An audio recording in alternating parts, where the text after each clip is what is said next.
Education governance is a complicated topic and a highly controversial one.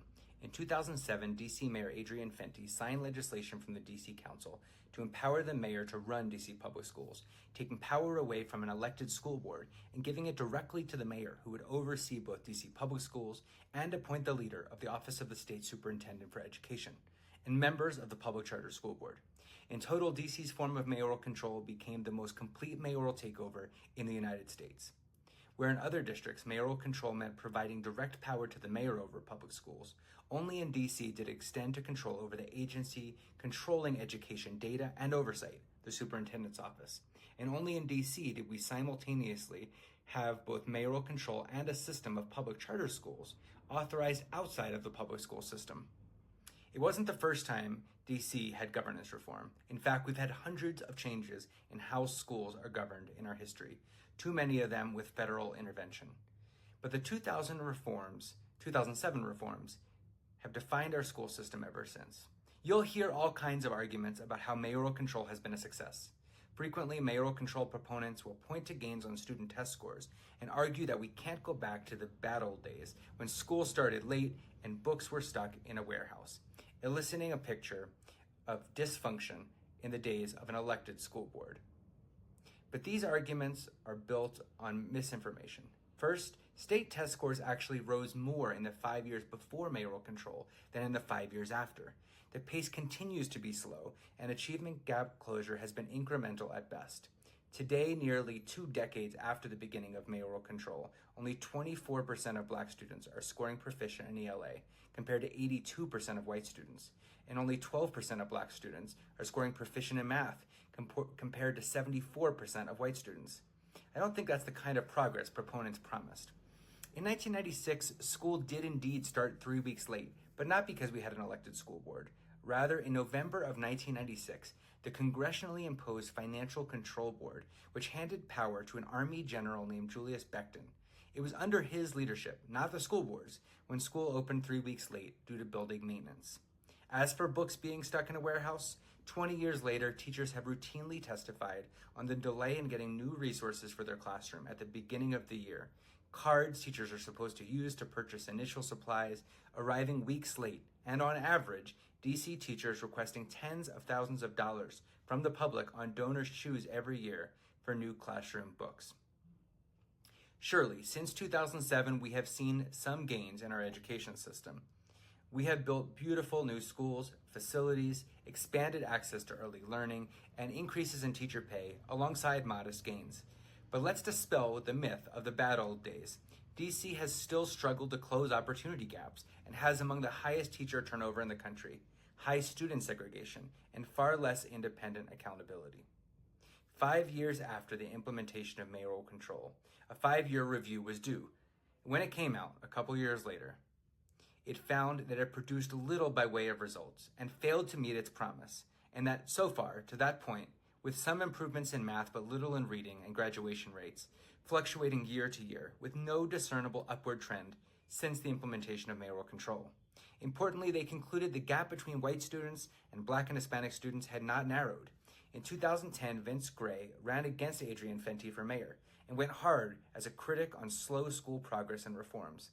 Gray said of Fenty, "What this administration has done is create an environment in which teachers are teaching to the test." And I don't think that's necessarily a measure of whether kids are learning or not. But once he was elected, instead of dismantling the reforms, he doubled down on many of them. Despite repeated claims by proponents of DC's reforms being the fastest growing urban school district in the country. In 2011, a retired 40-year veteran of the U.S. Department of Education, Allen Ginsberg, published a report finding that DC NAEP scores were actually steadily improving before Michelle Rhee took over in 2007, and that the rates of DC score gains under Rhee were no better than the rates achieved under the 2 prior superintendents. Among the most controversial moves post-mayoral control was that in 2009, DCPS implemented a new teacher evaluation tool called Impact. The system, which proponents have argued have swept out bad teachers and replaced them with better teachers, infamously portrayed by Michelle Rhee, former DCPS chancellor, on the cover of Time magazine with a broom in hand. In fact, the system led to the largest forced exodus of Black educators anywhere in the country over the next 10 years, and the largest increase in white teachers. DC has been working to restore its diverse teacher population ever since, but a 2021 study by American University found impact to in fact be a racially biased evaluation tool. Further, the landmark study that DCPS commissioned and others have used to claim that impact led to positive turnover was done in a vacuum and imagines that every educator rated ineffective who leaves would be replaced by a more effective educator.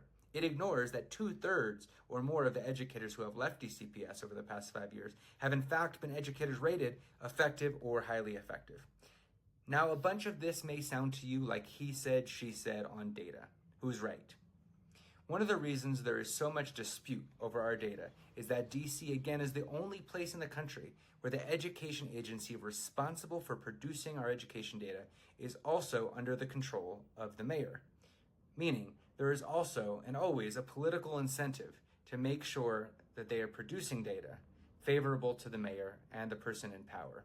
This is pretty evident every year when the data agency, along with the mayor, jointly present the new test scores. They do so with a slideshow that emphasizes the progress we've made and buries the numbers that don't reflect well on the current reform agenda. Mayoral control of school by necessity means obsessive PR, and PR requires good stats. That's where the system got into trouble in 2017. In 2016, only 57% of seniors graduated from Ballou High School in Ward 8. In 2017, it was 100%. After months of national media celebration of this historic feat, local NPR affiliate WAMU decided to dig a little deeper. In November of 2017, WAMU reporter Kate McGee published a piece exploring what really happened at Ballou. They found in part that 1 in 5 graduating seniors had missed more than 90 days of school that year, and a majority of students who graduated had missed more than 6 weeks of school. When they talked to students and teachers across the school, they got the same message. Teachers were pressured to pass kids, and the students knew it. An administrator said to one teacher, "Just give him a D. They're trying to get him out of here." But this was not just at Ballou High School. I would know because I was teaching at the time at another DCPS high school. And I remember sitting in the auditorium as our administrators gave us a very similar message, which was, if a kid is failing, D them out. We can't have our numbers be going down. Empower Ed and the Washington Teachers Union conducted a system-wide survey of DCPS teachers, finding 60% of all high school teachers said they felt pressure to change a grade or to pass a student who didn't meet expectations. Then Washington Teachers Union President Elizabeth Davis said what has been uncovered in both public and charter schools is a culture of fear where perverse incentives, high-stakes tests, and highly subjective performance evaluation systems drive principals and teachers to do not what is best for students, but what makes our schools look good on a narrow set of indicators. All of this was later confirmed by an independent report commissioned by the Office of the State Superintendent of Education, commissioned and done by Alvarez and Marsal. What was happening was not isolated. It was a culture of trying to look good instead of do good, a culture incubated by mayoral control of schools. Mayoral control can create all kinds of perverse incentives. One of them is that our education agencies, being under the control of the mayor, don't even fight for their own needs. This exchange in 2022 between Chairman of the DC Council, Phil Mendelson, and Deputy Mayor for Education, Paul Kine, is the perfect illustration. After the mayor submitted her budget, the chairman wants to know simply, is there anything the education agencies needed that did not get fulfilled, so that maybe the council can help them and fill in those needs? In 5 minutes of questioning, the deputy mayor for education simply refuses to share what their needs are and what additional money they would like, simply restating again and again, this is an excellent budget. It's as simple. Did you have any other enhancement requests that were not funded? Yes or no? Chairman, I'm really sorry that I'm upsetting and annoying you. That is not my intent whatsoever. At the same time, I'm sure you understand that as a close advisor to the mayor and someone who's deeply involved in the budgeting process, I am deeply supportive of the budget as submitted. It is not the case that I feel like there's stuff that should have been in there that isn't in there. That actually is not the case. You're asking. And we've had similar scenes with other education agencies. They won't fight for themselves because if they say a bad word about the mayor's budget, even just asking willing legislature for more funds, the mayor could simply fire them. Maybe this is a good time to point out, in the context of governance reform, that research shows that mayoral or gubernatorial takeovers of school districts overwhelmingly take place in majority Black districts. Academic results may be provided as the justification, but both the data and language used in these takeovers, as illustrated in the research and book Takeover by Domingo Morel, has made it abundantly clear that mistrust and discrimination against Black and brown residents and the school leadership they elect is also very much at play. When we fight for governance reform and democratizing our school systems, we are also fighting for racial justice. For all those reasons, there have been several attempts to reform this extreme version of mayoral control of schools in recent years. In 2018, there were several reform bills in front of the DC Council focused on several reforms, the biggest of them being making OSSI, the state superintendent's office, independent of the mayor. DC is the only place where the agency producing the data on the school system is run by the mayor, who can hire and fire the superintendent. Another bill from Councilmember Janice Lewis George would have actually put the office of the state superintendent under the democratically elected State Board of Education. Both bills went nowhere, and Council Chairman Phil Mendelson, who himself voted against mayoral control at the beginning, continued to characterize any governance reform, no matter how modest, as simply rearranging the deck chairs or the org chart, and said he would rather focus on what's actually happening in the classroom, failing to see how governance structure that suppresses bad news and won't reflect on failed strategies is exactly what prevents progress in the classroom. I want to pretend that the council is going to, at least in the next couple of years, be looking at that. That would give false hope. And in my view, it's a distraction from what we need to be focusing on. There isn't a plan at all. And when something happens, it's going to be on them. So here we are in 2025. Democracy itself is at risk. Without a doubt, the larger threats to our public education system are coming from a federal regime trying to privatize education, dismantle the education department, and defund critical supports for students. And DC and our autonomy is being attacked in new ways every day. But we can still do the work of uplifting democracy.